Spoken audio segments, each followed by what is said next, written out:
Mark, you always cut off my music. What are you doing to me? You're killing me here. I don't know why it cut off right there. I have no idea. I haven't changed anything really. Got to fix it. Well, shit. Nah, fuck it.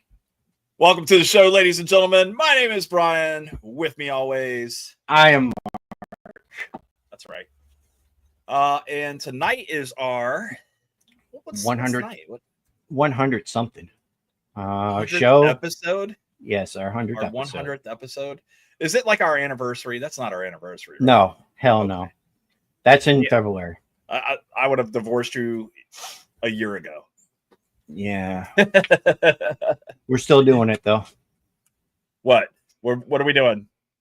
Talking to guests. Oh, okay. Who we got Talking tonight? shit. Tonight we got a guy named Tom Glynn. You know where he's from?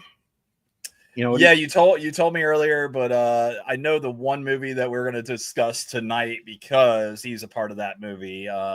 Guy named Anthony has this little company that he's got these bigwig actors and stuff all ready to shoot for this movie. So yeah. I used the word talented actor. I think he got a big kick out of that one. But you got a big kick out of it? Let's bring him on. All right. Yeah. Tom, how are you? I'm good, guys. How are you doing? Fantastic. I shared it in quotations. Talented. Call my friends like, you're okay. Yeah, that I was like, I put that down. I was like, let's see how well this goes. And then when you did that, I thought it was funny. Mark didn't even tell me. Dry sense of humor. Yeah, it's fun. Yeah, Mark didn't even tell me. He was just like, "Oh man, this is gonna be a great show." I was like, "Okay." And then tonight, when he was like, "Yeah," he when I sent him the link, he was like, "Talented," and I was like, "What did you do, Mark?" And he was like, "No." He just played with it a little bit. I purposely put talented because, well, honestly, I have not got to see any of his work yet, but you know, we'll take care of that. We'll get you in the right direction. We're untalented people, so and for finally nice to meet somebody of the opposite genre. And for people that don't know, Tom was our guest of the week of the hurricane, our last hurricane. Yeah, and Brian and I were still going to go through with him on the show, but at the last minute we decided that it was probably best that we didn't do that. Yeah. Well, Mark was without. Mark was out without power for a day. Yeah, but we didn't have the hurricane until 2 days later, or a day and a half. And now they're predicting maybe another one coming this way. I heard about that. Right now we got tropical depression. Sarah. Yeah. Yep. She's over there by Mexico. Girl's named Sarah depressed me all the time. So I'm hoping that the cold front that comes our way this week and will help, keep it from getting any higher than a tropical storm. From what I'm seeing about, I think it's tropical storm at worst. And look, I live in Florida too, guys. I get it. I mean, anything under a 2, I'm like, we'll ride it out. That's exactly what we do. I mean, even this last one, we got really bad winds. It was fun though. But well, not fun. For Mark. He needs a whole new roof. And not a whole new roof, just part of a roof. But that's another story. I gotta get. If anybody wants to donate, Mark needs a roof fund. I know where you can send money to. Because Mark does need. Mark, you definitely need a roof, man. I've seen the inside of the lower half that you put down. So, well, I get that, but hey, it is whatever. Yeah. All right, so before we came on, I was mentioning that you're a part of a brand new film that my friend Anthony and his wife have done or working on right now, and it was written by. Do you know who it was written by? I know where the idea came from. It was a little collaboration. Yeah, where did the idea come from? Mandy and their daughter. That's right. Which that blew my. Mandy was the one who first approached me. Then I met Anthony, and then they told me like, well, you know where the idea came from? I'm like, no, it's a really neat, fun idea, but no. And they're like, our daughter. I was like, you're what? Yep. Right. I think it's going to be fun. It's such a fun concept. I tell people it's either people are going to be like, what the hell is this? Or it's going to be one of those weird things that takes off. Because it's just such an interesting, fun concept. It's kind of got that little kitschy thing going. I'm excited to do it. I mean, I don't think I've ever seen anything like what they're planning, right? So the name of the movie, by the way, ladies and gentlemen, is Killer Pizza. And that is still in the works, right? It's still in process here. We'll probably get that film middle of 25, I think is what Anthony was saying. Is that right? That's sort of what we've kind of discussed. I think we're finalizing dates to start filming the first of the year. And I've got actually I need to talk to them. I've got something else booked close to the original time and just kind of work things out. But yeah, it's going to be, I do this because it's fun. I really thoroughly enjoy acting. I can't even explain how much I like it. And the second I really got the concept, I'm like, yeah, I'm in. Sure, sounds fun. What will your role be on the set of Killer Pizza? Oh, I almost don't want to tell you too much, but just tell us the character that you're going to play. What's the character's name? Or the name of the character? Maybe. Yeah, that's going to be Tony Mann. I can tell you this. He owns a pizzeria. I don't think that's a big. No, they did tell us that. They did tell us that you own the pizzeria. Yeah, I'm tentatively. I guess you'd consider me the lead. We have a nice little crew of actors. I've got to be a little bit involved in some of the auditions. We've got some pretty interesting talent. Some of mine are personal friends of mine. I'm excited about it. And you got some voice actors too, and nobody would tell me this or not, but is this a hallucination thing? Does it have something to do with mushrooms? He can't. No, they said no vegetables, no vegetables, no fungi or anything like that. So don't give him no more information on that part. It depends how you mean it. We'll put it that way. Okay, fine. When they put the trailer, pizza's gone bad. When the trailer is put together and they release it, you'll find out a little bit more about it. That sounds good. So I don't think I'm trying to think. Like, if you've seen the concept art, I mean, I think you got an idea. It's like a horror/comedy movie. It's just, and like I said, I keep using the word kitsch, like, because it's such a weird, funny concept. Mm-hmm. But yeah, I don't want to say too much yet. But when I heard the whole plot, I'm like, and I got to look a little bit at some of the script. I'm like, yeah, I mean, I'll do it. Yeah. When they first told us about this last year, that they were talking about doing another movie, I was like, what is it? And they were like, oh, we don't want to say a whole lot, but it has to do with something you eat. I'm like, okay, that sounds interesting. And then when a few months later, when they came up with started the campaigning for Killer Pizza, I was like, oh shit, that sounds really good. Zach, hello, Zach. How are you, buddy? And hello, Gene. Gene, yeah. What's that? Gene.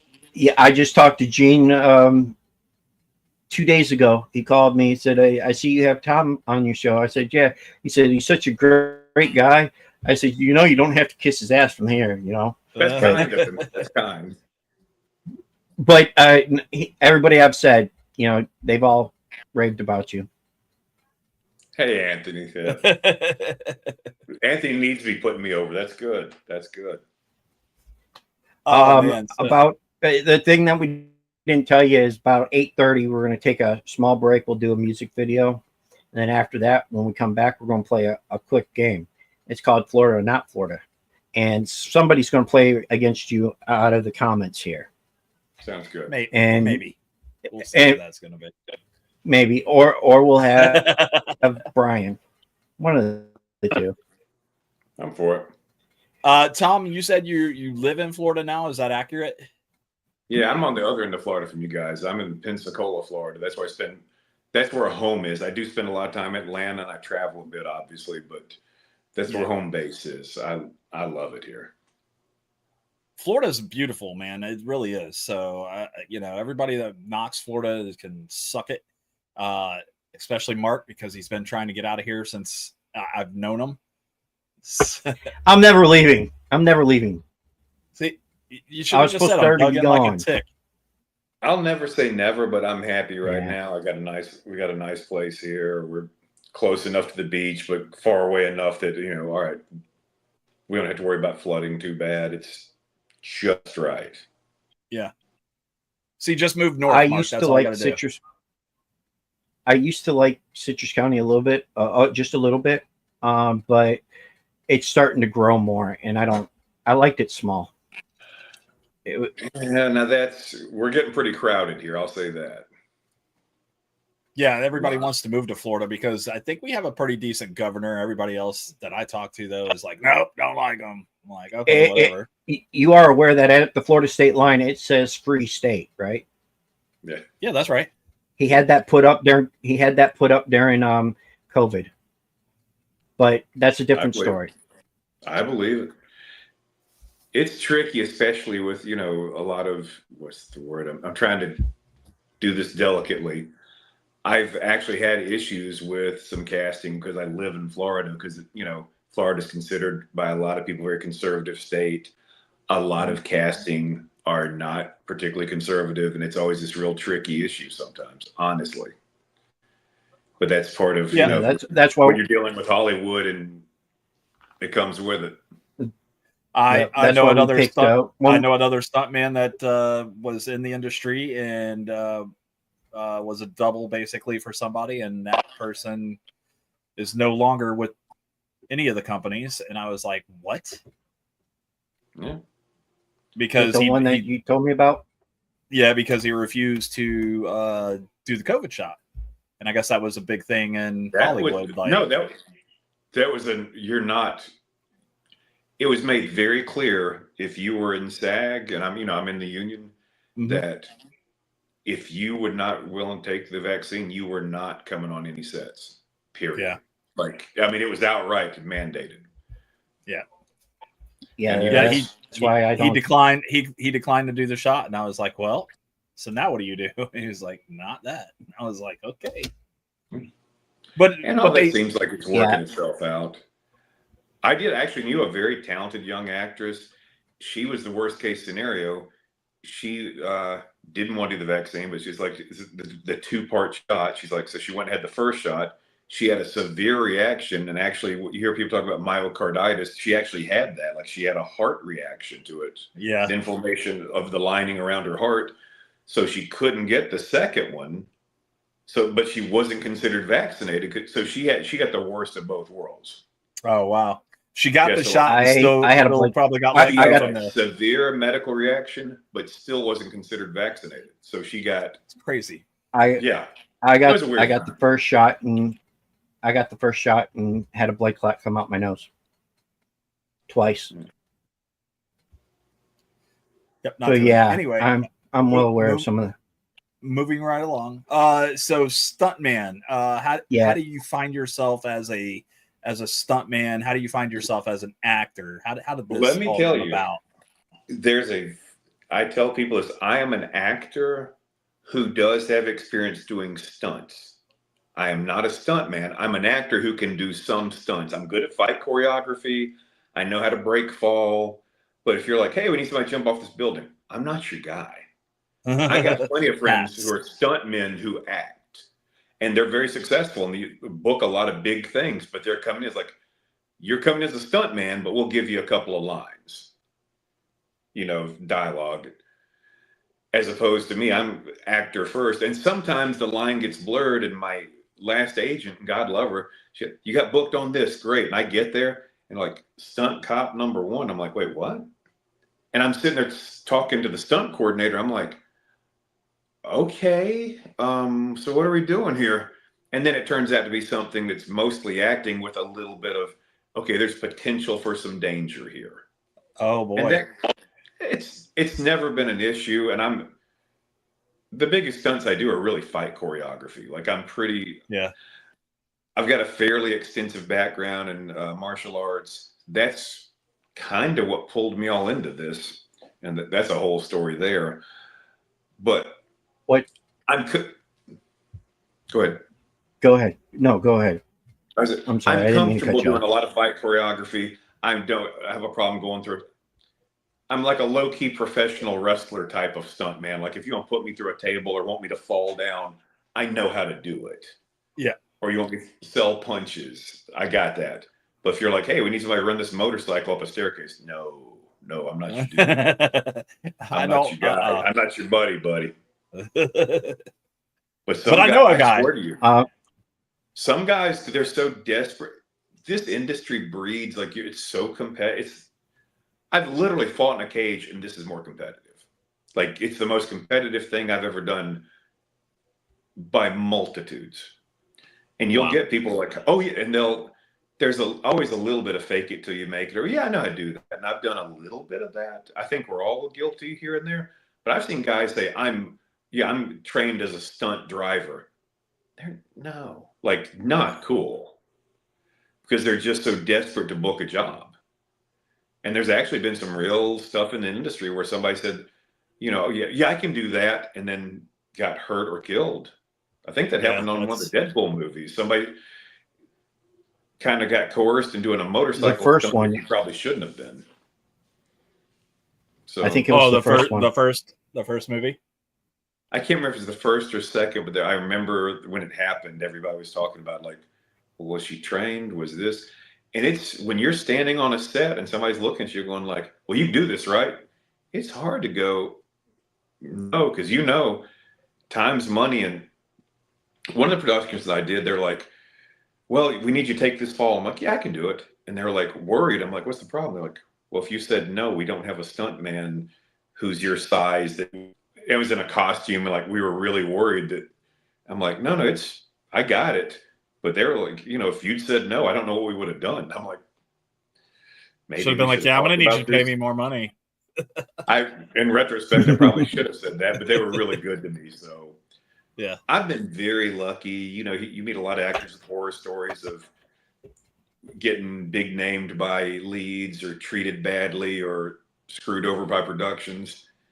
Overwhelmingly, most of my experiences are very positive. Like I've never had anybody in production I don't know, maybe if they did, I grew up on a farm, so I've been yelled at. So I guess I was like, were they mad at me? I couldn't tell. Like I've had a good experience as an actor. I don't have any horror stories of people being shitty to me or anything. That's good. What was your first stint as an actor? What did you do first? The first thing I ever got, I low-key kind of gotten my way into it. The first thing I actually did was working back, we're going to say background, but it was also kind of stunts on a Steven Seagal film. The Perfect Weapon. I'll say it's better than I thought it would be when I was on set. Like it's actually kind of fun to watch, but it was, oof. But I'm one of the soldier bad guys running through shooting. You can see me in a couple of scenes. I'd say the first thing I really like, a real part I booked that I really, principal in a SAG production, not counting like little student films or indie films or little local stuff, was Blackwater with Jean-Claude Van Damme and Dolph Lundgren. I'm one of the lead henchmen, I guess. They called me crew cut agent, but I didn't have a crew cut, so. But I was one of the principal guys. I had a nice little part in that, so that was fun. Very cool. Cool. I got to work with those guys. I got to work with JC, and he was just a sweetheart. What about you did some cage fighting, you said? Is a little bit. I did a little bit of mixed martial arts. Many years ago. I did okay until I didn't do okay, and that's when I was like, oh, maybe I should reconsider this. There's a video floating around on YouTube, and I'm not going to tell you how to find it, but it's me just getting my ass kicked. Like, well, don't worry, we'll put Mark to work. You'll have to look hard, man. It's me getting my ass kicked real. You see me sit in a chair that's not there. That's how hard he hit me. I'm like, oh. Who did you fight? Who did you fight? I can't remember the guy's name right now. And we actually became friends weirdly later. Like, I was going through an airport, and I looked up, and the airport security guy was the guy who knocked me out. And I started laughing. And, there was no hard. I was trying to do it to him. And my wife at the time was just like, man, fuck you. I'm like, hey, I was trying to hurt him. It's, it's a sport. We're cool. God, and I wish I could think of his name. He's a nice guy. But yeah, I tell people I'm tough enough. I can probably beat up the mailman, but if you put me in there with an athlete, like, I'm probably in trouble. I'm getting too old. I'm just trying to. Come on, Mark. I think you can take him. Probably. Yeah, all he has to do is just touch me, and I probably break. I don't know. I'm pretty fragile these days. I'm just trying. Like I said, I'm just trying to age well. I got out of my truck the other day, and I popped my hip out of place. Okay, that's bad. Yeah, that's what happens when you have a disease in your hips or most of your joints. It's I have avascular necrosis. I know what that is. Oh man, I'm sorry. That's serious. Yeah. Well, I mean, no shit, Tom. Yeah. Well, no, he's got to get a replacement hip. But I was like, his doctor told him, yeah, we're gonna wait. We're just gonna wait. I'm like, dude, fucking hip. This is where you're gonna forget. Because I work as an actor. My original day job was as a therapist, so I actually know exactly what you're talking about. Yeah, it's not fun. I already had one hip replaced. I have to have the other one, but I've waited 17 years to have it replaced, and because they fucked the first one up. So they pinched a nerve in the back of my knee, so I had a drop foot. Man. It took me about 10 years before I was without a cane, and now I'm back using a cane for walking around, not inside my house, but walking outside and stuff like that. I have to use it. So, and then I have it in my knees and my hip or my shoulders. So yeah, I'm screwed. That's not the greatest thing. No, I'm sorry. No. But yeah, it sucks. Shit happens. When he called me and was like, I think I broke my hip or threw my hip out of joint. I was like, You're fucking with me, right? You're kidding, right? He was like, no, I was just getting out of my truck and now I can't move. I was like, Mark, Jesus Christ. So I waited 2 days. I waited 2 days because it popped back into place, but I waited 2 days to go to the ER. Man, I get that. You already know what they're going to tell you, I think, right? Yeah, I already knew what they were going to say, but they rushed me in and rushed me out. That was as fast as I have ever been through an ER in my life. Less than 2 hours. I was out. And I think an hour and a half. They can't do anything for you. You're not bleeding out, It's not like, oh, we're going to throw a Band-Aid on you. I've never seen an ER get me through that quick. It's always been 4 hours later, and then I'm finally released. Yeah. Yep. Ain't nothing like sitting there and I don't understand this one right here. I'm sorry. I'm going to put this up here. It says, Tom, I will to see you in another Steven Seagal film or have you do a movie with Dolph Lundgren. I came close with Dolph. The way they shot it, you can't tell, but I'm in Blackwater. Thank you, Gene. I'm in Blackwater and Dolph Lundgren's in the movie. We never worked the same days. They kind of trick shot it where he just came in for a few days, shot his stuff and left. But there's scenes where like we're yelling at him through a door and he's yelling, he's not there. So I never got to work with him. But he filmed a movie called Castle Falls, and I was in it, then out, then in it. Like they called me and I met him and it was like, hey, we're in Blackwater together. And great guy, just super, super nice guy, and still a big dude. And he just kept, I won't get all into it, but there was like, okay, they had to go another direction. You're out of the film. Then COVID hit right then. So like, I think Dolph Lundgren was stuck in Birmingham, Alabama for like 6 weeks. And then they started back filming, but then there was some budget change. They're like, Tom, we want you. then they had to, because the budget changed, they had to cut like 3 of the characters, and one was mine. It was like, okay, I guess I'm not working with Dolph Lundgren on this one. But I was in the cast, out of the cast, in the cast, out of the cast. That's good. I guess that's the thing about being in the film industry, right? Like they can hire you one day and then fire you the next day, and then be like, oh, you know what? We changed our mind. We need you. Yeah, we need you back. It's honestly, it can be heartbreaking. Like, I think most actors I know, myself included, have come very close to something, what we consider big. I was very close to a recurring role on what was a very big television show. And at the last minute, it's like, yeah, we're going a different way. And it was like, that one stung. And I've heard of it. Tell me what the show was. There's zombies in it.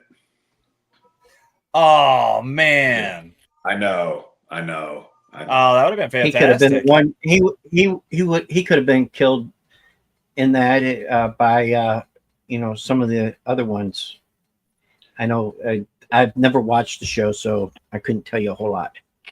I was bummed about it because I really thought I had a leg in on it, but every actor I know's got some story, and I mean, I've heard some that are heartbreaking, where somebody booked a huge part, and then the worst, I heard a guy that was actually on the press tour for a show, and then they cut him and didn't. He's still on the press tour, and then they go, "Hey, we need to tell you something." Like, by the way, we're gonna let you go. It's the damnedest thing. You'll be, because there's no steadiness to it. It's like all of it. You're like, I'm doing great. I've made it, and then you literally don't hear anything. You're unemployed for a year, and it's just so feast or famine. And everything's been really slow since the strike. There's been a lot of change in the industry with streaming. I'm still working. I'm booking stuff. I've done 1, 2 movies this year. I think I've got something lined up first of the year. And I know people, very good, known actors, are like, I got nothing. Like, I'm not even getting auditions. You just have to accept what it is and kind of go, all right, what else do I have in my life? Because acting is a fleeting thing. And there's days I go, yeah. And I was going to say, do you think AI is going to have a hand in the future of the film industry? At some point, probably. I think entertainment industry in general is going to get very affected by that down the road. Will it happen next 10, 20? I don't know. Literally in 20 years, you may be able to go just tap into your phone and say, okay, I want to see Keanu Reeves fighting Jedi, but using a machine gun, make it about 20 minutes. Boom. Because I've seen some pretty impressive stuff as it is. Yeah. Yeah, I'm still working on that part. I'm really at this nice place in my life. I got a lot of good things going. I'm, pretty financially stable. Got a great girlfriend. I got beautiful kids. Still in pretty good health. If I let myself get frustrated about acting, it can be absolutely heartbreaking. Like when your friend books something, you're like, man, why? It'll feed into all your worst attributes. You get jealous and bitter and depressed. And it's just like, I've just had to let go of a lot of that. I truly believe I'm a good actor. If it's meant to be, I'll book stuff. I, do the things I'm supposed to do. I network. I try to do everything I can to promote myself. I still train as an actor. Beyond that, if you'll drive yourself, there's just stuff that's out of your control. And I've been on the casting side, like, I've been privy to some of that part. And there's actors who go, I bet I was close. They never looked at you because on especially some of the lower budget stuff, like, hey, one of the producers has a cousin who's always wanted to be an actor. And okay, well, he's paying the bill, so that part's gone. And you never know it. And thank you. Yeah.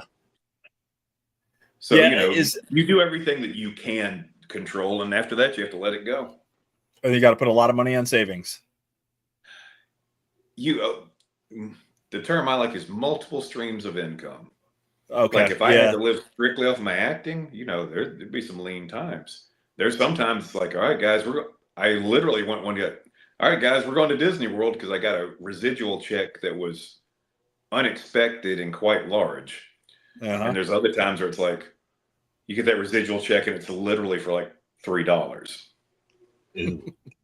And streaming, you know, that's a whole nother conversation, but streaming really, I've met actors from, you know, years previous who would tell me stories of, do you remember that movie Minority Report with Tom Cruise? Yeah. Oh, yeah. A friend of mine, he was kind of a mentor to me, is one of the cops in it, like one of the time cops. And and I'm not going to say his name because I don't think I'm speaking out of turn saying this. He said, Tom, do you know the first residual check I got? And to be clear, I think he's got 2 lines. He just basically walks around and, you know, yeah, like flexing. Like he does not have a big part. He said he got a residual check for 80 grand. Wow. Holy shit. Those are gone with streaming and pirating. Those are gone. Yeah. That does not happen anymore unless you're like one of the first on the call sheet in a very successful film. I mean, I've made some pretty good residuals, like, you know, in several $1,000s, but nothing like that. And I've had friends who've, you know, a friend of mine has done a couple movies, the Dwayne Johnson movies, and he's gotten some pretty impressive checks. But the guys before us, before streaming kind of, I hate to say ruined everything, but it really changed the industry. Yeah, you could make a living just off working a few times. You were pretty set up. I mean, I'd meet people who do look. You know how they film commercials now? It's like they're changing them up very quickly for streaming or like just off. Yeah. Years ago, you'd see like a Dodge commercial. They'd run the damn thing for a year on network. Right. And, you know, I knew guys who were making 6 figures just off commercial residuals. That's, yeah. Well, there's still good ones. I shouldn't say that. I don't do a lot of commercial work. It's not my thing. I mean, they used to have that. I got a little bit of. Go ahead. I got Mark's just a lagging, little bit I of credibility in the horror genre, and I do a bunch of other stuff. And usually I'm like the mercenary or the cop or the bad guy. And I like what I do, man. Mark, you said he plays a bad guy. What bad guy does he play? I don't see Tom as a bad guy. I'm a fairly big tattooed guy, and usually I'm the mercenary or something. Or it varies a lot. Lately it's been more. No, I take that back. There's something coming on Tubi. I believe the working title is still Dirty. Theo Rossi and Ron Perlman are the leads, and that's a rough one. That's a hard R. Oh, really? I play a biker in it. Then again, I'm not going to. It's very violent. Very. Violent. I might have to watch that. But no, you said that I said he played a bad guy. Yeah, he did. Yeah, that's one. Yeah, that was kind of a bad guy. I think I cut somebody's head off like right before they shot this picture in the scene. Like that's why I'm holding the claw up. Yeah, I couldn't find that. That was the one that I got. Yeah, the Creep Show Holiday Special. Creep Show Holiday Special. That's the one that I got the most recognition. And you play Krampus, right? Sort of, yeah. Like the character's called Kringle. The whole idea was Kringle.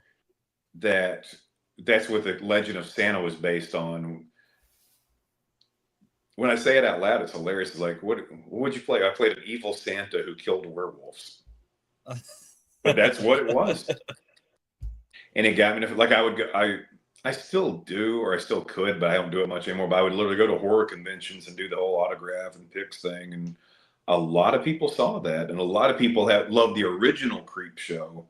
And I loved that as a kid. So it was great for me. It was like, imagine whatever show you liked as a kid being a part of it when you grow up. It was very cool. Twilight Zone. Boom, there you go. Imagine being in Twilight Zone.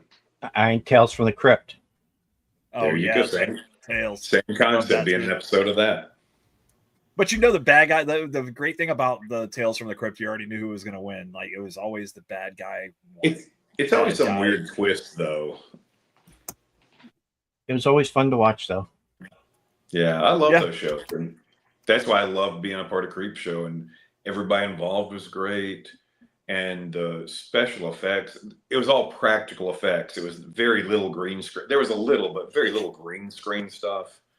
It was, makeup and blood and gore and us really doing the fight scenes. And yeah, I have a ton of respect for those guys. And Greg Nicotero, he's just a legend and just a great dude. And he directed. It was a very good experience for me. And that opened up a lot of doors for me. What was this one with Ron Perlman that you were just talking about? That is, again, it's called, the working title, I think it's still called Dirty. That's supposed to come out on Tubi at some point. Okay. Is it like a Sons of Anarchy kind of? No. Well, ironically, I'm a biker in it, but it's not a biker movie. Again, how much can I say? The lead is a dirty cop who's kind of got this agenda, and he has to deal with different types of criminals, and I'm one of the, bad guys. That was fun and not fun. I bulked up for it because the director, I knew him, and he said, I need big, scary Tom. I went, okay. Like right now, I'm about 205 pounds. I've been trying to lean out and be healthier.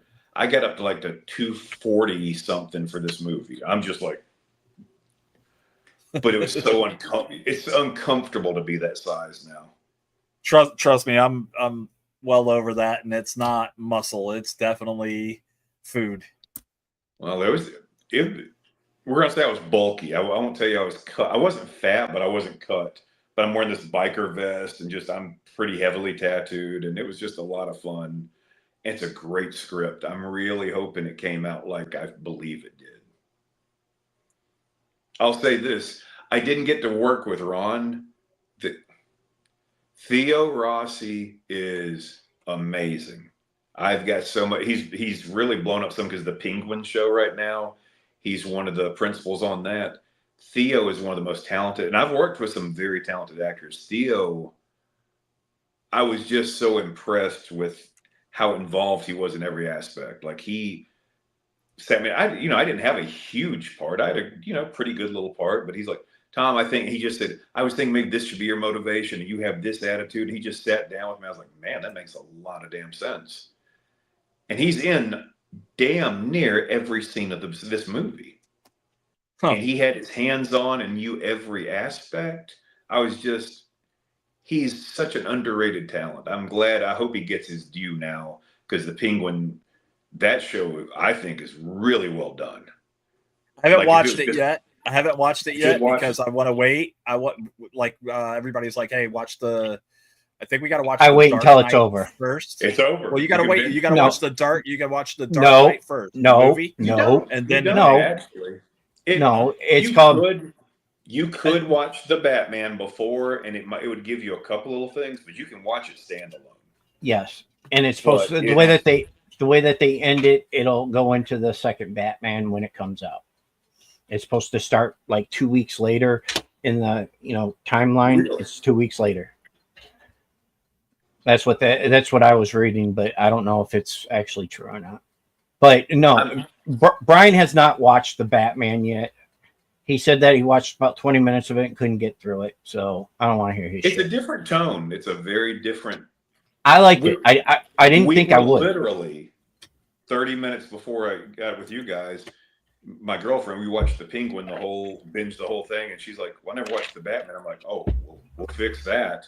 And we were watching that literally 20 minutes before I got on with you guys. And I like the tone of it. It's not like, oh, it's a superhero.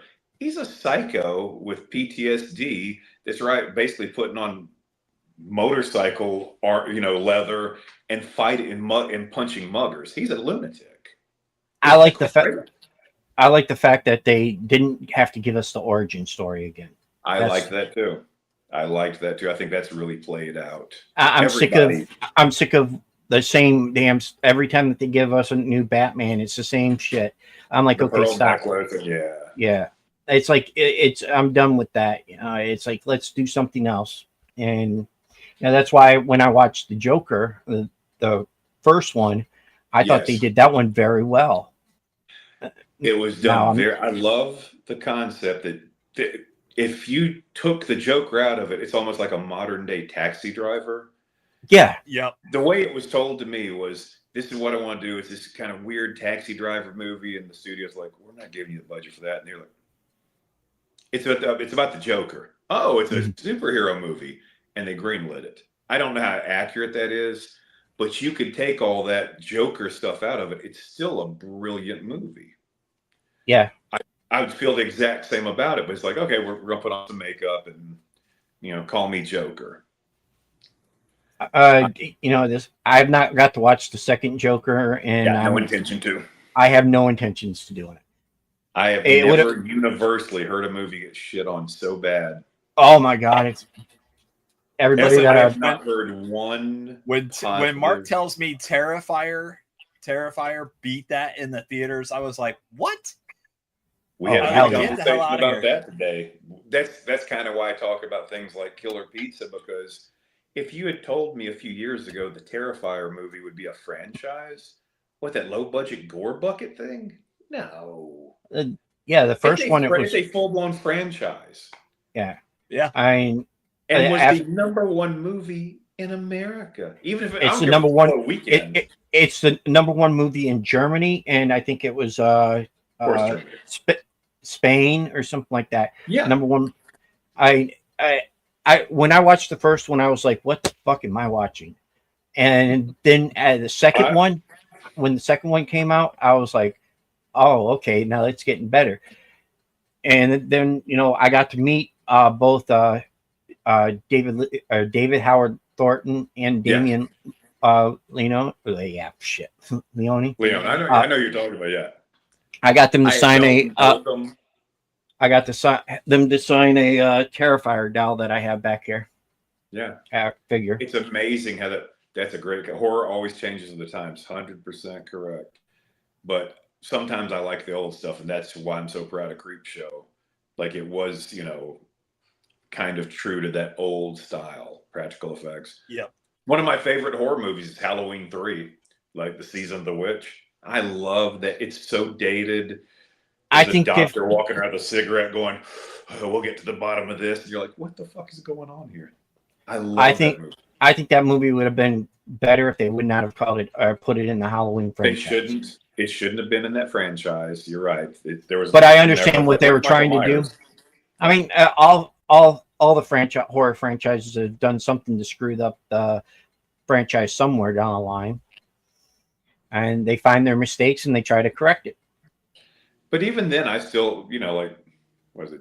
Jason X, Jason Freitag, like Jason Goes to Space. That ridiculous. Jason X. I love that stupid movie. Oh, I do. I like that one. That's one of incredible. That one. What's the other one? Most of the Friday the 13th movies, I can do them back and forth all day long. Nightmare on Elm Street used to be my most hated one because, well, it scared the shit out of me when I was younger, and that's what happens. That's what happens when you live on Elm Street, and you're like 7 years old when it comes out, somewhere around there. I'm right around there. I remember seeing the first one being, I was in probably right around that age and just horrified, like couldn't sleep. That's what a good horror is supposed to do, to give you a little bit of a. Ooh. That was Texas Chainsaw Massacre for me, because I was so little when my cousins were like, oh, we want to go to the drive-in and we want to watch Texas Chainsaw Massacre. Oh, and your cousin screwed you over. Good. Oh my God. I think it was like part 2 though. I think it was that was almost TCM kind of 2. Weird and funny. So I don't remember exactly which one it was. I know it scared the bejesus out of me that I was like, yeah, I don't want to, like, don't leave my side. I got a weird view on those things because and like I just said, I love the older horror films. I love that genre. I love a lot of 70s films in general, or early 80s. Mm-hmm. But I love a lot of the remakes that a lot of people aren't big fans of. I loved Rob Zombie's Halloween's, and some people are like, I like the first one, not the second one. I enjoyed them both, and I didn't. If they would have left that damn horse out of it, it probably would have been so much better. It was weird. That was a weird. I know it was. I know it was. Something with the horse, but it's just. No, screw it. I wasn't a fan of. Sometimes it doesn't take much to pull you out of something, and that's what did. I get it. I wasn't a fan of the remake of Nightmare on Elm Street. I was not a fan of that one. No, at all. there's an exception. I hated that one. I did not like it. I did not like it at all. I didn't care for the actor that played Freddy Jackie Krueger. is a great actor, but he was in a bad great. part. Yes, Yeah. You can be a great actor in a bad part. If they would have gave the iconic face, it would have been better. They just didn't do him justice in that movie. It was, and beat around the bush. They literally turned him from, like a child. Something weird is like they take you from a child killer and this one, like he's clearly a pedophile, and you're like, it's just not that it's supposed to be fun that he's a child killer, but so over the top, and Freddy's coming to get you. Whereas like, okay, he's a pedophile. It's like it was just I did not. And Jackie Earle is an amazing actor. He's a tiny guy, so it's not frightening when he's like, "I'm coming to get you," and this 5'3" guy is running after them. It didn't work for me. I'm right there with you. Yeah, it's a Robert Englund part, and I don't think that you can replace Robert Englund. You have to find somebody else doing that. No, I don't see how that his iconic voice alone, you're always going to say, okay, it's not Robert Englund. See, with Michael Myers and Jason, there's a bunch of people, so many of them, because you never see his face and you never hear him talk. So therefore, there you go. The same thing with I've met 5 or 6 Leatherfaces or half a dozen Jasons, and they're all successful at the cons because a lot of the people come to the cons like, that's Jason. They're not differentiating. Oh, he was the Jason in part 5, or oh, he was the one in part 2. This is Jason. I know a guy that promotes himself, and he was Leatherface, but he's in this smaller one, but he's Leatherface, so he's got the mask and he's selling pictures and he's doing very well. But he's I got to meet Robert Englund wants Kevin Bacon to do Freddy Krueger. He's been saying it for the past 5 years. He's wanted him to do it. He thinks that he could do a good job with it. I could see him doing that. Dude. I can't see the voice of it, but I could see the actions of it. I'm kind of imagining it. I can see he's a very talented actor, but yes, it's like you said. It's like it's Robert Englund. And I'm sure at some point they're going to try. There's no original. You're going to reboot everything eventually. Yeah, but nobody has anything original anymore. Nobody can come. No, it's all reboots. No, they can't anymore. They go back to the origin. They go back to prequels instead of, it's just messed up. I mean, like they did, what was it? Leatherface. They did his origin. It was the Ed Gein story. Is that no? They actually did a movie called Leatherface. Okay. It wasn't bad, but it was, they could have done without it. Sometimes you don't need to know the origin of why they do this. Here, I'll give you some insight into it. A lot of things get greenlit because, and not because of an artistic merit or value, especially now, because again, things have changed with the industry. Like movies used to get made, they're like, all right, we're not going to make it all in the theater, but we got DVD sales, and that would be like, oh, that's where we'll make our money. And you'd see projects get greenlit that, like certain movies, certain genres, like you just don't see anymore. Like certain buddy films that were big in the 90s, they don't happen. Or if they do, it's a super ultra low budget thing that goes straight to streaming. Right. I was going to say streaming gets most of that since they're doing away with DVDs and stuff. Streaming studios and producers, and I've gotten to sit on a couple of meetings. They don't want original ideas. They want, hey, we know this will make some money. It's a proven commodity. People know who Leatherface is. We'll get the horror people. Or that's why in the 80s love this movie, or hey, kids love Green Lantern or whatever. They're going to just reboot something or try to turn a spin on it, but nothing original, because they know people. Somebody's going to go see it because they know you're taking a chance when you make something entirely new. I hate to say it, a lot of producers, like it's almost like literally a mathematic formula of how much money will this make me? And I mean, there's literally a formula to figure out, should we greenlight this or not? Has it got a name? Has it got? Can we get international distribution? Is this guy a name in Asia? How much will it cost us to get, a name in this movie? And there's almost a list of, if you want this guy for 3 days and he'll come in and shoot a bunch of scenes, that's how you see a lot of your streaming stuff get made. Well, in the 80s and stuff, they used to, put the horror movies out, part 1, 2, 3, yearly, and they'd always get not big stars to play in it, and it was easier back then. And nowadays, if you tell them, okay, I want to do well, let's take Michael Myers. Let's do a movie with Michael Myers. Okay, they're going to greenlight it no matter what, because they know it's going to be somebody's going to watch it. The next one's definitely going to be a comedy. But no, I don't see that. I think that would be interesting. It came really close to them greenlighting Jason versus Freddy versus Ash. Like that. Yeah, I wasn't close to getting greenlit. I'm not a fan of that, because I did read the comics of it, but the comics were good, but I don't think that they would have been able to put what they did with the comics onto the screen like that.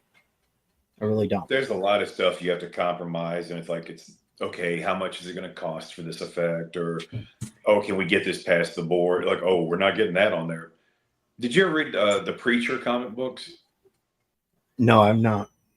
They made them into a series on AMC, and the people, and I'm one of them, I'm a big comic book geek, where I was, and still to some extent am, loved that series. It was so well written and so over the top, and the TV show was just so disappointing because they changed up some pretty major stuff. The same with, like, some shows do it well, some shows don't.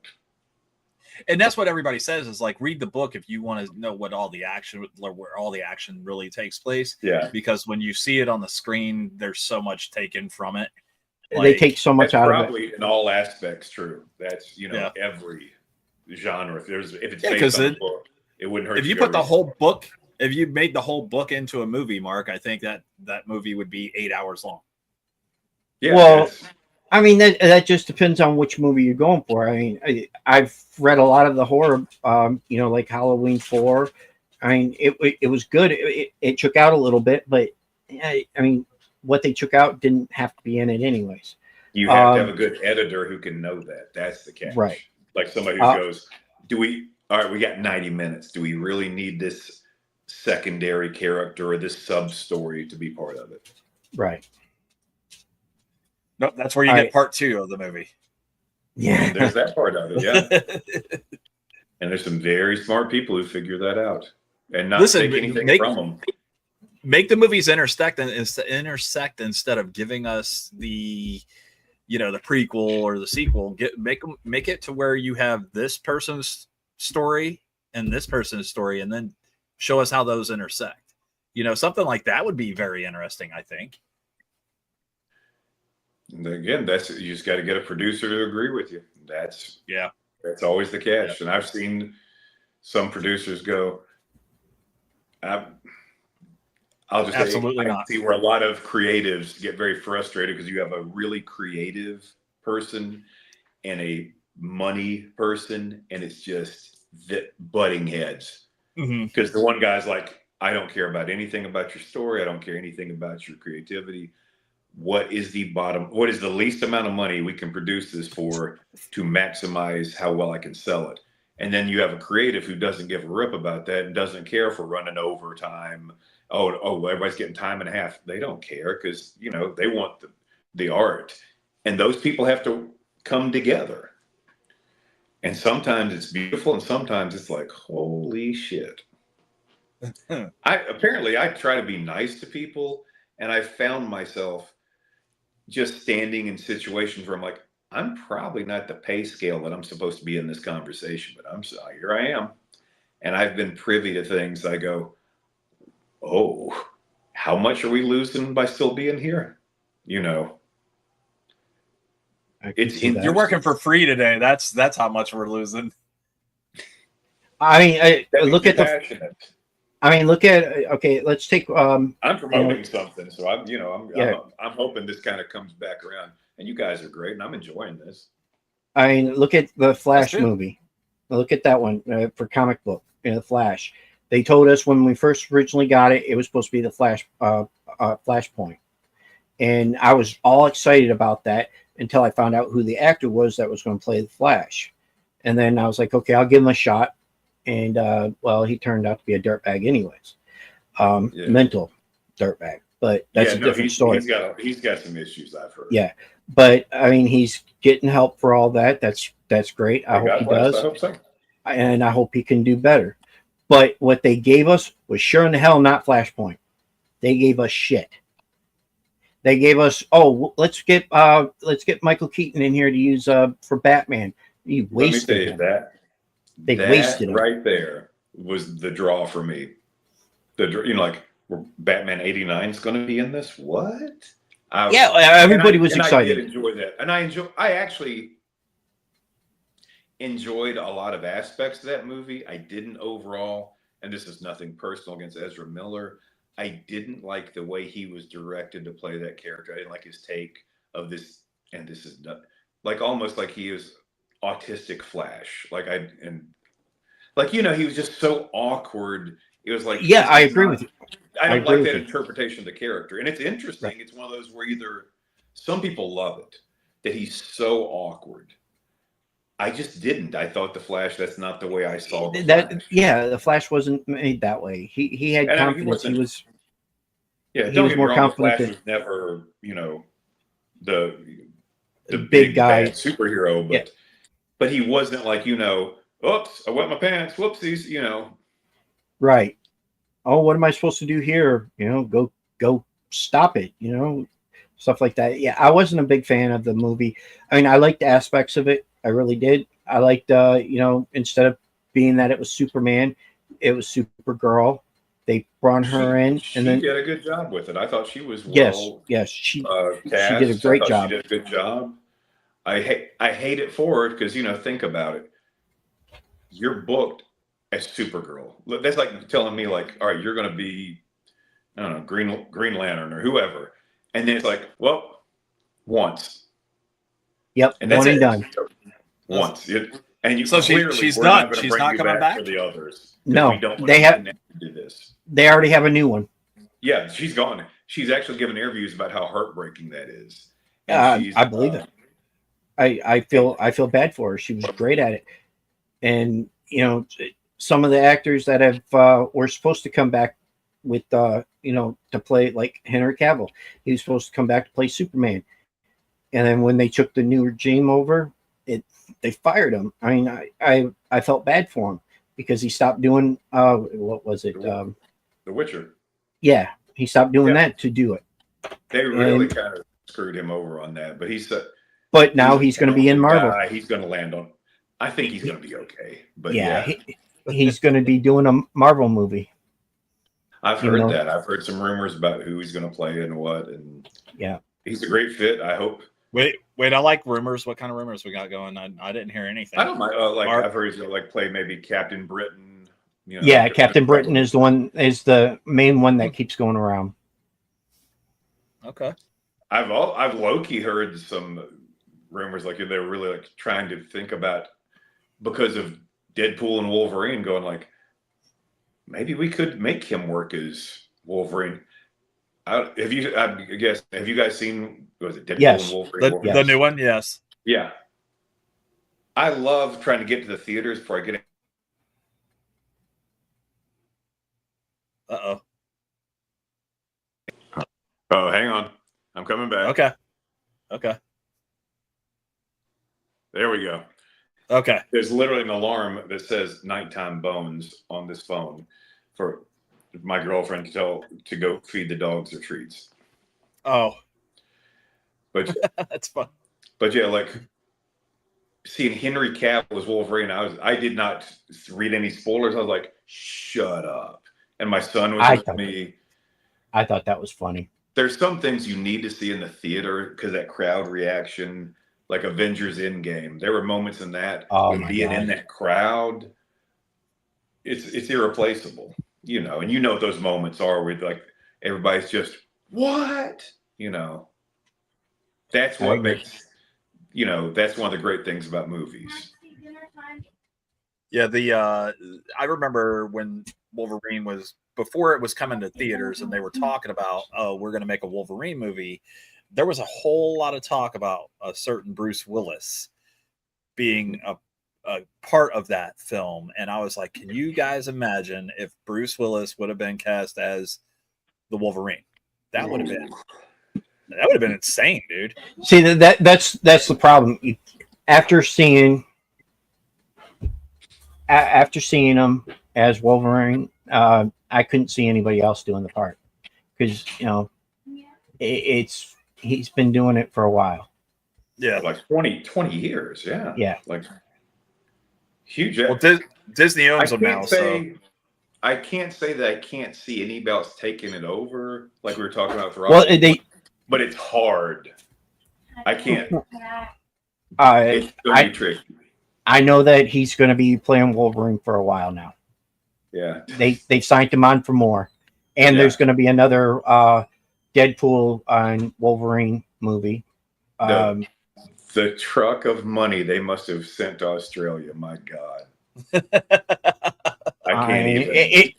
The interesting part is it only took Ryan Reynolds 6 months to convince him because he did not want to do it. Hugh Jackman just said, no, I'm done. I want to retire it. Let somebody else do it, blah, blah, blah. And Ryan Reynolds talked him into it. I guess he got just tired of being bugged. Yeah.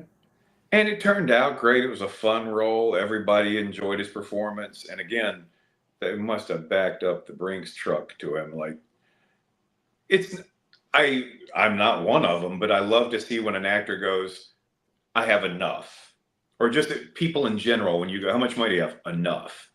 That you don't have to go, I'm going to keep doing this because I'm just greedy, or just going to play something until it's not fun anymore.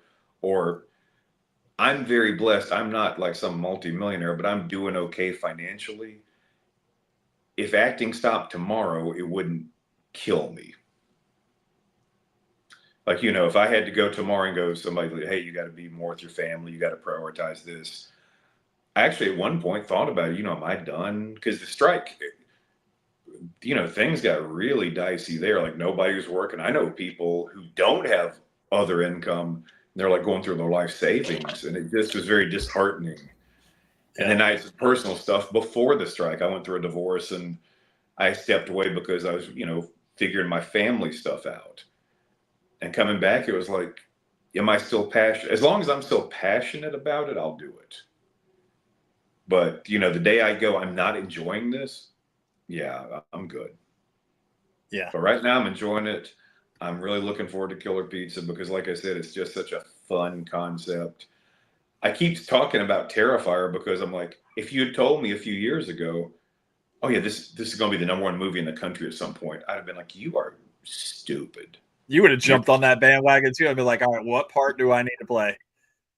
I would have never believed it. It's still a non-union film. An independent film going that far and what it's done. Mind-blowing.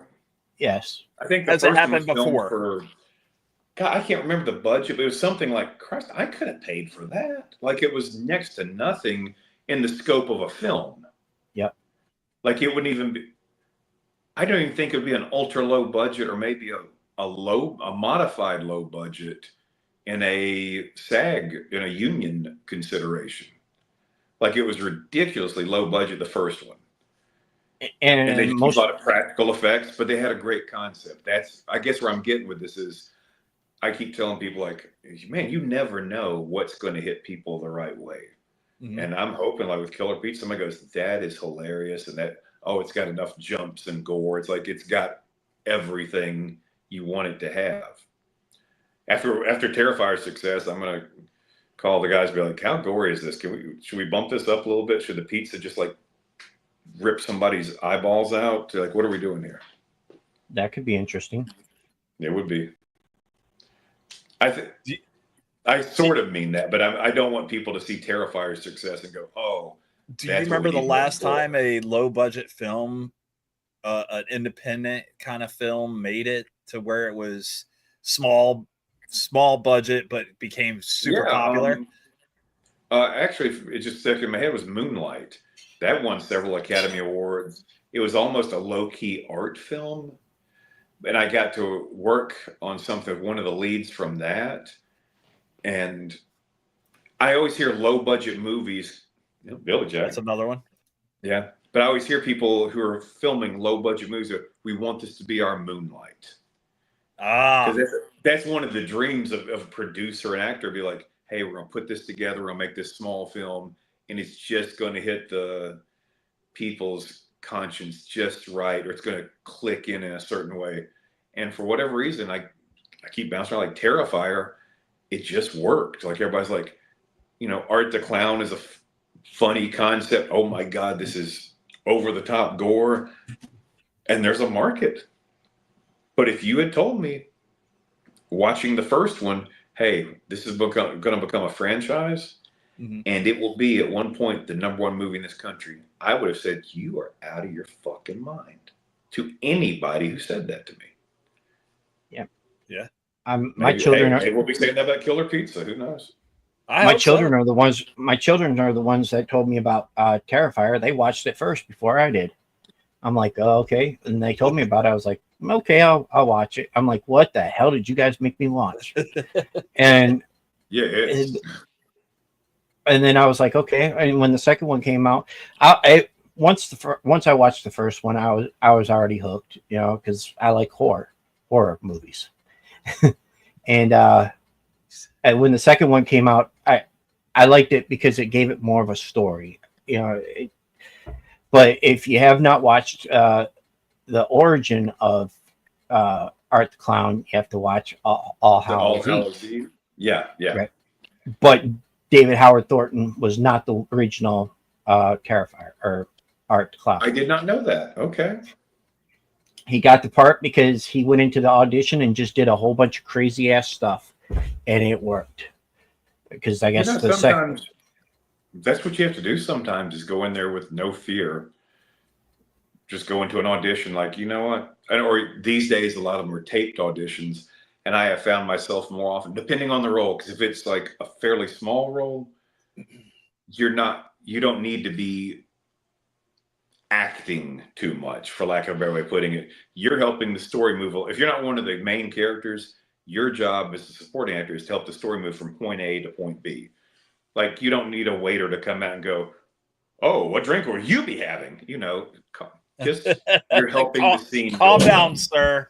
Yeah, calm down. Yourself, But you'd be surprised how many people I see audition. They're like, well, they'll be surprised with that. I'm like, God, dude, calm down. Yeah. Sometimes I don't do it I'll help my friends tape their auditions, and they'll, they're reading for 1 or 2 liners for under 5 day player. Not to say that I don't ever. I certainly will.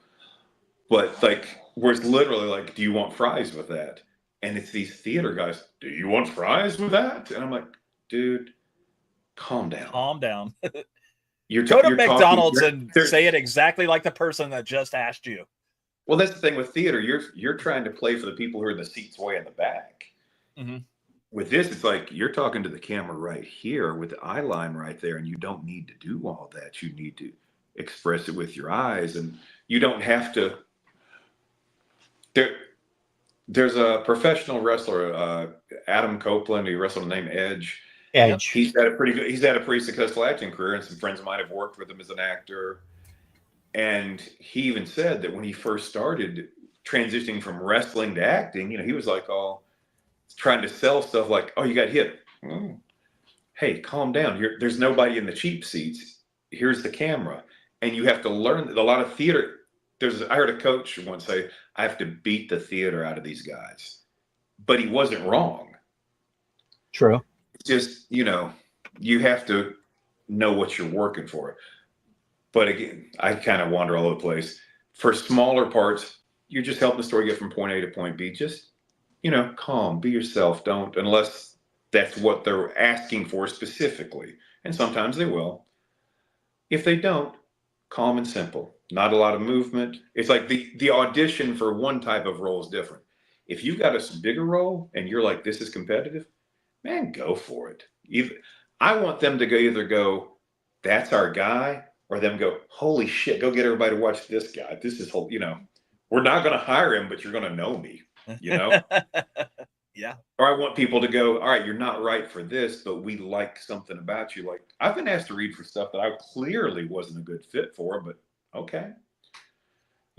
But I want to do such a good job to go, well, he doesn't look like a lawyer, but we're filming that thing next month where we're going to need a convict or whatever, And a lot of that's the key with it, knowing what you're working for, what your audience is, and what your part in that is. And Tom, it's what a about lot some of these variance. the new reality game shows and stuff like that? Have you auditioned for anything like that, or? It is funny you ask that. No big deal. I was actually talking to the producers about, God, I'm not feeling. Was it Squid Game? Is that the name of it? Squid Games, yeah. Squid Games. There's a reality show. They're doing a season 2, and there was a discussion about me being a part of that. They're actually having Squid Games coming for America. They're making it here. Yeah, they're making a new one for that. I heard. But yeah, because I feel like I watched The Mole. Have you seen The Mole? I have not. I'll be honest with you. Some of the fantastic. Some of it's good. We watched the show. God, and I keep saying we. My girlfriend. I read a lot. I'm not. It sounds like I'm making fun of her. Like she's very intelligent, but she loves the worst television. Like she will binge. I'm married to one of those, and my daughter is the other one. So there you go. She's the same way. If you want to know something about anybody who's been killed in this country, or if you want to know about somebody who's been on a reality show, I can call right now and go, hey, who won this season of the whatever? And she'll be like, oh, well, that was Bill or whoever, whoever. To be clear, very intelligent woman, very successful, beautiful woman. But our tastes, sometimes I'll sit in with her and be like, okay, I can see where you're getting into this. There's some show called The Villains. I would sit there with her. I almost want to get mad or the fact that we're supporting this garbage. It's so it's the worst aspect of humanity. I hate it so much. Like I almost want to be mad at her for enjoying it. But there's other stuff. My wife and daughter are into the 90-day fiance thing. And oh my God, she's probably watching that right now. Why? I can't watch and all I can remember is this guy. All I remember is this guy Ed, who has no neck. I found out he's friends with. He's on a show called 90 Day Fiance. They call him Big Head Ed, right? I know who you're talking about. I don't know. Because I'm trying to make it sound like, oh, I'd never watch this garbage. I'm over here reading a book. Well, he's friends with Pauly. He's friends with Pauly Shore, so I was like, oh, yeah, that's cool. There's somewhere I'm sitting there, and all of a sudden I was just kind of like, all right, what's going on here? Well, this guy's blind. This girl's crazy. Don't worry about it. 90 Day Fiance. You can go now. Damn. I love you too. Feed my daughter. She's not here. Not yet? Okay. All right. That's what I was. All right. I love you. Ask her what Ed's last name is. Hey, what's it? From 90 Day Fiance, what's Ed's last name? Big Head Ed. Oh, he doesn't have a neck. He looks like he got popped by on Mario when they have the big hammer. Like Goomba smashed him. Okay. What do you know his last name? No, it's just Big Ed. Big Ed. Thank you, baby. I love you. Hey, man. Well, you forgot. All right. The goal is now I got to get Ed on the show. We have to know more. I think it's a get for you. I think it's doable. I don't think that'll be hard. He doesn't have a lot going on. Doesn't sound like he has a lot. Lean in. You can say hi. She's like, no, I'm camera shy. Camera shy. All right, listen, we asked you for an hour. You've been super humble and given us more than that, and we can keep going if you want to. I'll tell you, I've got a little while longer. Okay, guys, I enjoy talking about this stuff. I'm having a blast. In a little while, my daughter is going to get here. I do need to go, but for right now, you've got me. I'm thoroughly. I can sit and talk about this stuff all day. If anything, I have to remind myself to kind of edit myself. Go, I don't say anything you're not supposed to. And sometimes it's like, you got to make sure you can get your next gig, dude. You got to be like, wait a minute, I don't want to say that because I want to make sure. Well, again, I'm in this nice position where I've been very blessed. I say it like this. I still love acting. I want to, but at the same time, if I have to play the game, and there is a lot of that these days about, you can't say this, you can't do that. I don't think I'm a bad person. So for the most part, I just be myself, and what's going to happen is going to happen. I've been just really fortunate. I have no background in acting. I was in my early 40s watching John Wick and went, I know those guys. And it was two guys I knew from martial arts. And I actually reached out to one, and he was so gracious. He's like, hey, yeah, no, anybody could, like, I'm doing stunts now and you could do it. Cause he's a big tattoo, more than me. But like at the time I was just like this big tattooed guy who did a bunch of Brazilian jiu-jitsu. So I literally showed up at an audition for some little indie film, no experience, nothing. But I'm this big, scary looking guy wearing a big black pea coat. And the guy went, read this, you're hired. My girlfriend teaches acting lessons at the little theater down here. You should probably go down there. Low key going like, you suck, but you look good for this. I gotcha. And then it was just the process of, okay, now what? Went to the class. Hey, we're filming the student film. I think you'd be good. Okay. Did a few things like that. Okay. I need a manager. I need an agent. I need this. And I just kind of stumbled my way through it with literally like Googling, how do I get an agent? And finding a local agent I was lucky enough. She eventually took a chance on me and had me submitting. And I submitted for so many crappy TV shows and made so many mistakes and taped so many auditions that are fucking awful. Now, would your agent ever come to you and say, hey, look, there's a part available. I just don't recommend that you take it. Like, I don't think it's a role fit for you kind of thing, or? I've had one thing I can think of. I love acting. And there's sometimes to my detriment, I'll be like, go on a set, have some fun. Like I've auditioned for a lot of stuff that, some actors be like, I morally have them. Like, it's acting. I always say, like, do you think Anthony Hopkins really eats people? No, he's acting. He's not Hannibal Lecter. I'm acting. I'll play, I want to play extreme characters. I'd love to have a horror, like I'd just be a terrible person in a horror movie. My God, I've decapitated people and murdered people and things. I've shot my best friend in a movie. It's acting. Having said that, there was a low budget Western. The director reached out to me. I'd like you to read for this. He knew me. It was one of those things where it was like, you're auditioning, but you're not. I mean, like, I know you. I'd like to have you in this. And there's a scene in this Western, like I'm just this outlaw on the run, that this baby won't stop crying. And I grabbed the baby and literally ragdoll it into a tree. Wow. And I just went, you know what? And beyond, I was like, for what you're paying, you know what? I'm cool. I don't want to be that baby killer. It was one. It's not like it personally affected me. And if I'm being real honest, if it'd been a big production, I might have been like, I'm acting. But just the combination, and I'd heard some stuff, I was like, I'm going to take a pass on that one, dude. And as it turned out, because he was not upset with me, he's a little bummed out and kind of low-key, like, sorry it didn't work. Not mad, but not happy. But when they were filming was when I think Creepshow booked me. So it was kind of one of those things like, I'm so glad I didn't do that, because I would have missed. Because you wouldn't have got the Creepshow deal. Which is feasibly the biggest role I've done. Gotcha. Or the one I get the most recognition from. Like I'll be at a restaurant and somebody will be like, somebody told me you're in a horror movie. I'm like, yeah. Like, and then it's like, that's you? I'm like, yeah, that's me. Like it's very surreal when that happens. And to be clear, it doesn't happen all the time, but when it does, my girlfriend can't stand it when somebody's like, like, oh, you like horror? He's like, oh yeah, I love Creepshow. And I just look at her and smile. She's like, oh God, you're gonna start, aren't you? I'm like you get the ones at the restaurant that keep creeping around, looking back at you like, I know that guy. I'll be careful. He's a very nice guy. There's a waiter at a local restaurant I like that is a horror fan. Mm-hmm. He checks on my table way too much. Like, you need anything? I'm good. I'm good, dude. No, I'm good, dude.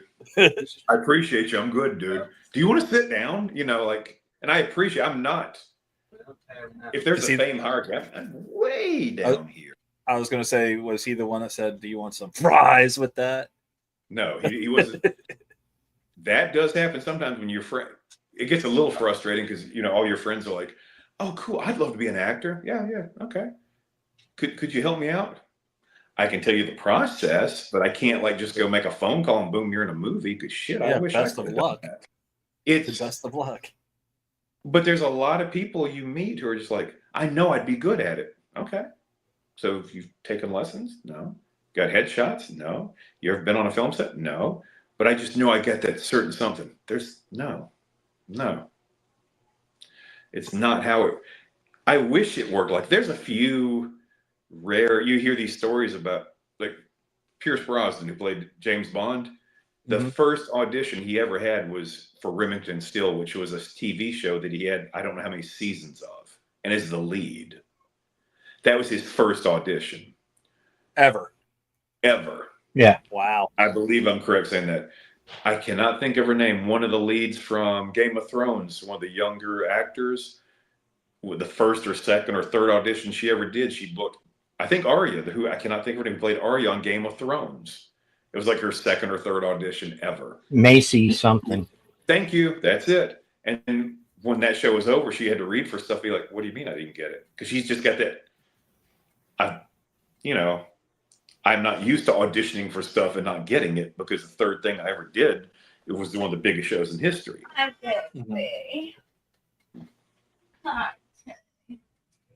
Uh-oh. What? I don't know. It's not My my child. house. No, that's my your child. kid? I was It's like, my what kid. the hell? What is she talking about? She's talking to the cat. I thought she was talking to a baby. I thought there was a baby there. There's no baby in my house. Well, actually. All right, well, listen. At some point, I expect it's. I really, actually, she's way late. That's starting to bother me. Let's wrap this up because I know that Tom's got his daughter coming. I know if it was my daughter coming, I want to make sure that I'm prepared too. So she's used to it. I'll tell you one thing. It's funny, real quick. 'Cause I love this story. On Creep Show, there's a line in the show where I say something. I don't know what you want. Should I fill the water dish? Tell her you can't fill the water dish. It's okay. No. We're trying to make sure that the dogs don't drink at night. Okay. Well, tell them don't then. Yeah. Hey, good boy. Hey. Shh. I'm gonna leave this. Just gotta think it's funny. My son was 9 when he I know he Creep does Show. good. It's okay, dude. He told me, I'm like explaining the concept of Daddy's gonna be Santa Claus that kills werewolves. He said, "Do you know what you should say, Dad? You should say, I'm going to send you to ho H word." And I was like, so here's how this one. I don't write the script. I don't, that's not how this works, but I'll tell you we'll see how it works out, pal. Sure enough, we're shooting a scene and the director, Greg Nicotero, goes, "Hey, I want you to improv, say whatever you think." And we're, it's cable, so we're cursing. And I go, the last thing, I'm going to send you to ho hell. And we wrap it. And I tell Greg, my son actually had told me that line. And he looked at me and said, "I can't promise you, but we'll try to keep it." And if you watch that episode, it's the last damn thing I say. That's funny. And that was so cool to get to tell a 9-year-old. Guys, I thank you for your time. I want to tell everybody we appreciate all the support for Killer Pizza. Please share that. Make sure people know they can get in touch with us. And Anthony, we're still trying to raise money with it.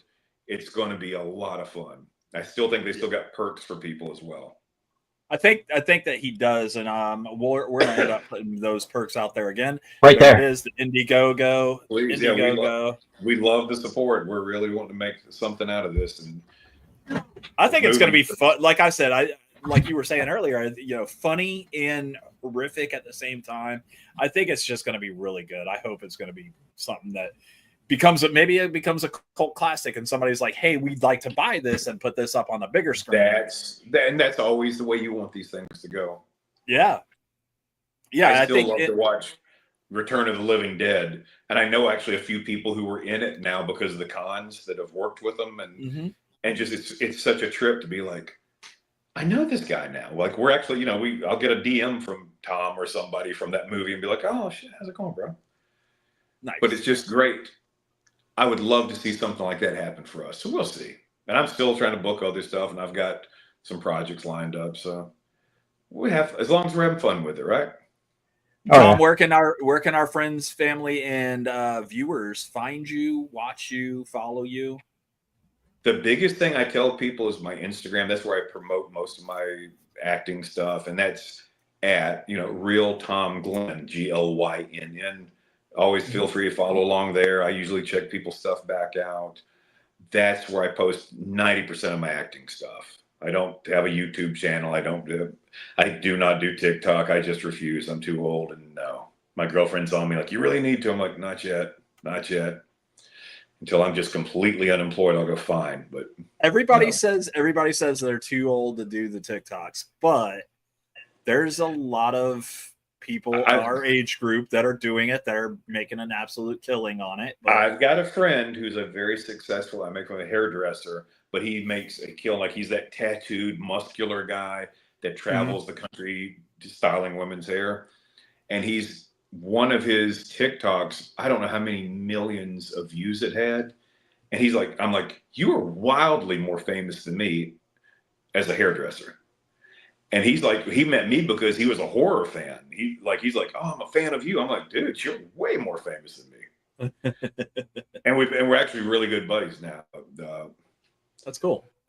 So you're right. I'll think about it.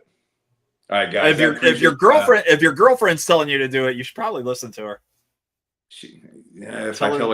I don't tell her she's right too much. I have to tell her a lot. She's really smart. She's staring at me, which is awkward. But I'm saying, just tell her, I'll do the TikTok, but you got to do it with me. Start there. See how she's actually really good at that. She has. Okay, if you're also looking at Instagram, look up Hell Yeah Handmade. She's got a handmade. This time we met, she sells like really interesting embroidery and. Thank you. She's like, hell period, yeah period, handmade. If you type in hell yeah handmade, it would get to you. Thank you. Okay. Thanks, guys. I thoroughly enjoyed it, guys. Tom, thank you so much for your time, buddy. Oh, my pleasure, guys. My pleasure. You guys have next time we have you on the show, we're going to play Florida or Not Florida. We just got too busy talking about everything. So yeah, I tend to go, man. Sorry, guys. It's okay. No, it's fantastic. Thank you for doing that. But yeah, we'll do it again sometime. Absolutely. All right, guys. Thank you, Tom. Good night. Yeah. Thanks, Tom. Night. What'd you think, Mark? That was a pretty cool dude, man. Oh yeah. Yeah, I like Tom. He filled the show for us, so we didn't even get a chance to take our break to listen to any music or play Florida or Not Florida, and I'm okay with that. I mean, the show continued on. It worked. Absolutely. It worked. Yeah. It's always good when we get somebody that likes to talk and have fun, and I'm glad that Tom got to be our 100th guest. Yeah. Did we mention that to Tom? Did we mention that to him? Oh, hold up. Wait. Do it. What? We did tell you that, right? Okay. Yeah. All right. Yeah, because thank you for that, because you're our 100th show. Yeah. So that was absolutely fantastic. Also, thank her, because I was on my phone and I was really like, oh shit. Thank you for fixing thank you for fixing his audio or whatever it was on audio. I was sitting here like, oh my God, it's like 5 minutes till and I cannot hear them at all. So yeah, you're whispering. Why are you whispering? Are you fucking with me right now? I almost was like, are they fucking with me? Like, what did you like? I knew I was like, well, I can't do the show. Like, what? All right, guys, you have a good night. You too. Have a good night, Tom. Thanks. Okay, so Tom Glynn, make sure you guys are following Tom and his girlfriend. Hell Yeah Handmade is his girlfriend. On I'm gonna have to check that out on her Instagram, and then of course you can follow him at Real Tom Glynn on Instagram. Big movie talks about Killer Pizza. And we have been talking about this for a little bit of time now. So, Anthony, we can't wait to see how all this comes together. I think you have an awesome cast and crew behind you for this project. And like Tom was saying earlier, cult classic stuff, Terrifier, Mark. I mean, come on. It's a huge franchise now, and it's going to keep growing. You said that there's 2 more films coming? One more. He will not do one after more 4. One That's more, it. and that's it. Yep. Wow. So He says this might be because something that's going to be like it. So he said because of the fact that he doesn't want to get it too big to where the character is just a played out character. He doesn't want it that big. Gotcha. I understand. Art the Clown's fun. I still want to know what the whole background to him is, because I literally thought it was just some dude originally killing people until All I found Hallows out that Eve. he's like a dead person or something. Okay, so I got to watch All Hallows Eve. Where can I find that? It used to be on Netflix. It's probably on. We'll It have could to be look on for it. Shudder, or I'll tell you in a bit. All right, shoot me a text. All right, guys. Thank you all for tuning in. I think we have one viewer left. It's probably Steven, unless he's yelling. No, Get he the said hell off screw the you. screen, Brian. Okay. What do we got next week? What do we got coming up? Next week we got an actress. Her name is Sammy yes. Morningstar. Yep. I'm gonna leave it up to that. It's gonna be interesting to see her on here next week. I've been watching some of the stuff that she has done, and she's wonderful. So what has she done? She's a gamer. Okay. She acts, and it's called The Red Huntress. It's a series that's going to be coming out. Okay. I think one episode was already released. It was something about it. She's just down to earth. She used to be in National Guard. Cool. And we'll ask her more about everything else when she comes on. Is that her real last name? Yes. Get out of town. That's what she goes by. That's super dope. Oh, when I first seen it, I thought of something else, but that was a total different thing. Guys, don't forget to reach out to us if you want to get the merch. We do have some shirts available. We do have the ability to get you a hoodie. It is a little costly, but they are fantastic. They feel good. It's not even cold, and Mark's like, this thing is super comfortable. So it is. He's going to sleep in it tonight. No, I don't sleep in. I can't. No, if I can't sleep with something like this on. Really cool. All right. So from us here at Talking Shit, my name is Brian. I'm Mark. We're out of here. And we're out of here. Have a good night.